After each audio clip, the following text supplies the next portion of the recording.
പറയുകയാണെ challenges for the future ആണ്. എഡ്യൂക്കേഷൻ്റെ കുറേ challenges എന്താണ് എന്നുള്ളതാണ്.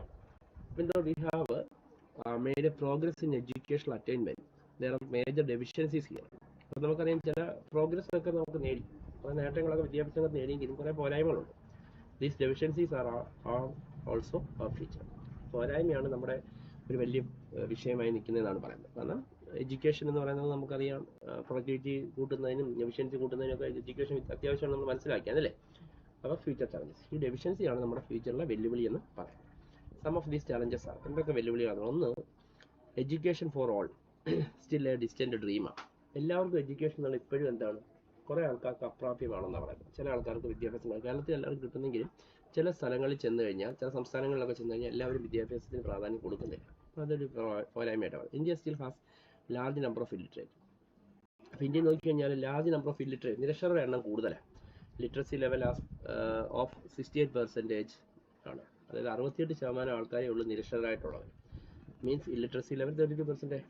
68% കഴിഞ്ഞ് കഴിഞ്ഞാൽ പിന്നെ ബാക്കി 32% ആൾക്കാർക്കും എന്തല്ല, എഴുതാനോ വായിക്കാനോ അറിയാൻ പറ്റാത്ത അവസ്ഥയാണെന്നാണ്. അപ്പോൾ അതൊരു പോരായ്മയാണ്. പിന്നെ gender equality better than before ആണ്.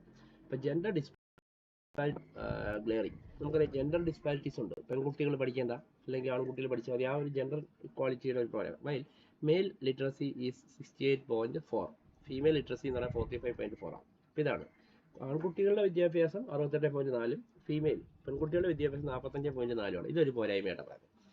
This is one of the lowest in the world.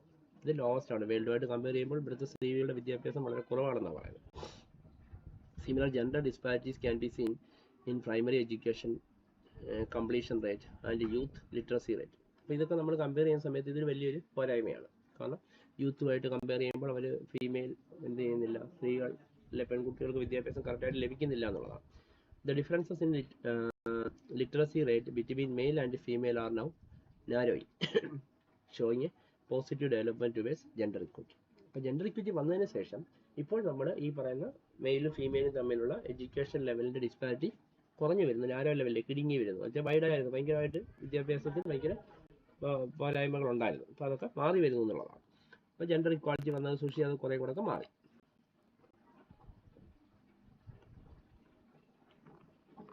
ഒരു കമ്പാരിസൺ എത്തിക്കുന്നുണ്ടോ? അടൽ ലിറ്ററസി റേറ്റ് പെർസെൻറ്റേജ് കണ്ടോ? 90-ൽ മെയിൽ കണ്ടോ 61.9, 2000 ആയപ്പോൾ 68.4 പിന്നെ അത് 76.7 12 വരെയുള്ള കണക്കാണ്. ഫീമെയിൽ വന്നപ്പോഴത്തേക്ക് 37.9 ആണ് 90-ൽ, പിന്നെ അത് 2000 ആയപ്പോൾ 45.4, ഇപ്പോൾ 54.9. പ്രൈമറി കംപ്ലീഷൻ റേറ്റ് കണ്ടോ? പ്രാഥമിക വിദ്യാഭ്യാസം പൂർത്തിയാക്കുന്നത് മെയിൽ 78 ഫീമെയിൽ 85 അല്ലേ. Sorry, mail 78, 85, 96%. ഫീമെയിൽ നോക്കുകയാണെങ്കിൽ 61 90-ൽ, 2000 ആയപ്പോൾ 69, ഇപ്പോൾ 2012 ആയപ്പോഴത്തേക്ക് പ്രൈമറി വിദ്യാഭ്യാസം എന്ത് ചെയ്തു?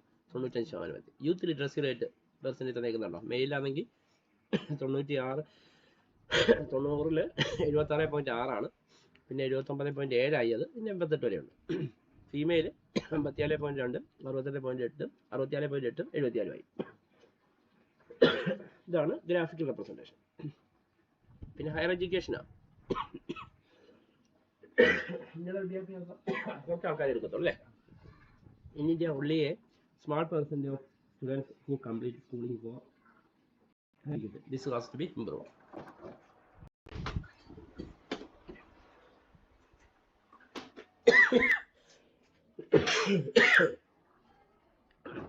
ആദ്യകാലങ്ങളിൽ സ്കൂൾ വിദ്യാഭ്യാസം നേരിട്ട് കോളേജിലേക്ക് പോകുന്നവരുടെ എണ്ണം കുറവായിരുന്നു. ഇപ്പോഴത് മാറിയിട്ടുള്ളതാണ്.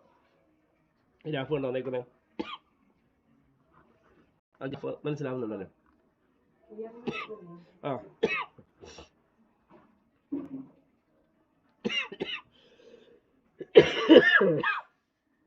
ഇതിൻ്റെ ഒരു കൺക്ലൂഷൻ കണ്ടോ? Human capital formation play a crucial role in economic growth and human development. Economic ഗ്രോത്തിനും ഹ്യൂമൻ ഡെവലപ്മെൻറ്റിനും ഹ്യൂമൻ ക്യാപിറ്റൽ ഫോർമേഷൻ വളരെ ഇമ്പോർട്ടൻ്റ് ആണെന്നുള്ളതാണ്. Expenditure on education and health is very important in human capital formation.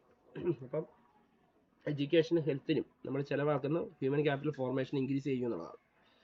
India has made a progress in education attainment. India ഒരു progress ആണ് education attainment. But still വേറെ glaring deficiency, ചില പോരായ്മകളുണ്ട്. Literacy, gender disparities and അപ്പം നിരക്ഷരരും gender ഡിസ്പാരിറ്റിയും, low participation higher education, higher education ഉന്നത വിദ്യാഭ്യാസത്തിലുള്ള participation കുറവൊക്കെ ഒരു പോരായ്മയായിട്ടാണ്. ഇത്രയും കാര്യങ്ങളാണ് ഈ ചാപ്റ്റർ. ഓക്കെ, വായിച്ചു നോക്കി.